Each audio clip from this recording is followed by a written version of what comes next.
महायुती सरकारच्या सत्ता स्थापनेवेळी खाते वाटपावरून सुरू झालेली ही नाराजी आता पालकमंत्री पदापर्यंत पोहोचली। मुख्यमंत्री फडणवीस परदेशात असताना राज्यात पालकमंत्री पदावरून असंतोष उफाळलाय।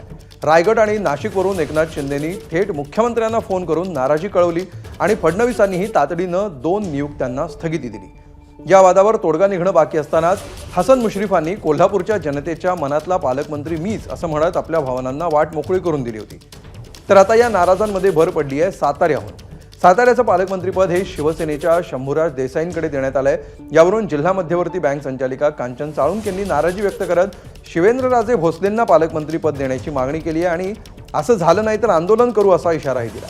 भंडाऱ्याला स्थानिक पालकमंत्रीपद मिळालं नाही हे दुर्भाग्य असं म्हणत शिवसेना आमदार नरेंद्र भोंडेकर यांनीही नाराजी बोलून दाखवली आहे। शेवटी महायुतीचे ज्या वेळेला नेतृत्व बसतात आणि ते काही संयुक्त निर्णय घेतात, तो निर्णय मान्य करणं कोणाच्याही बाजूने असो तरी मान्य करणं ही त्या ठिकाणी आमची जबाबदारी आहे। त्यांनी बसून निर्णय घेतलेले आहेत म्हणजे काही ना काही कारणं त्या संदर्भातली आहेत आणि महायुतीमध्ये आपण आहोत तर सगळ्यांचं काही समाधान होऊ शकत नसतं।